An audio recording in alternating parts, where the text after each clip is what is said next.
Right now in my lab, we are dabbling in so many different areas of engineering and biology. One area is we're looking at cancer.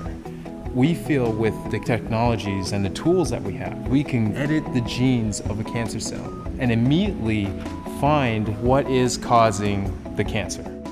The research I do is we're looking at early risk factors for kids that put them at later risk for heart disease. And so what we hope is that the findings that we get can be applied broadly to really understand what it is about their lifestyle behaviors, the stress that they're experiencing, how they're managing that, how it's affecting their sleep, could affect their risk for later cardiovascular disease.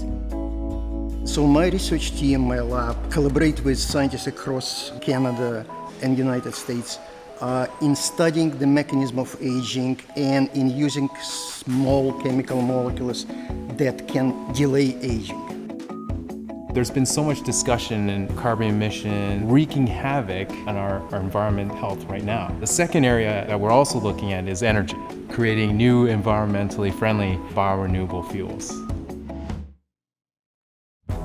At XS Labs, I'm collaborating with scientists, chemists, physicists to develop fibers that can replace traditional electronics and allow us to weave and knit fully functional electronic textiles, the textiles of the future.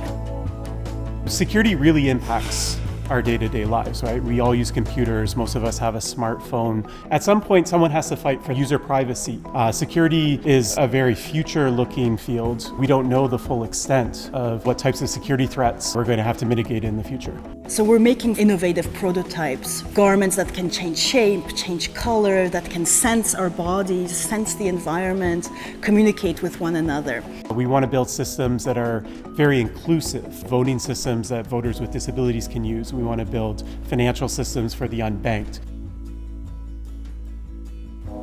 The Center for Indigenous Futures is a place where people from multiple disciplines, as well as members of the Indigenous community, can work together on research and practice that speaks to what is the future of Indigenous people.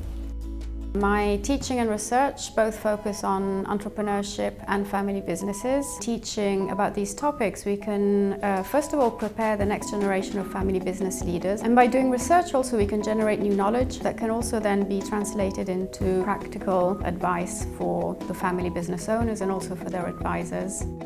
My research focuses on the different ways in which violence is expressed, but how that intersects with issues of race, class, gender, sexuality, religion, in the ways in which these are represented in the different media platforms. By being deeply collaborative and interdisciplinary, we're able to approach problems from a multiplicity of perspectives, which allows innovation to happen. I'm able to go downstairs or go to my neighbor to ask questions about biology, ask questions about biological computing.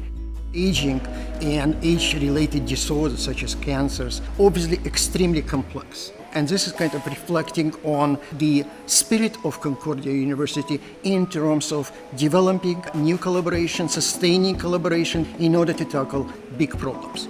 It is an education that is on the cutting edge of what education should be about, to create a society that actually works in the interests of the public good.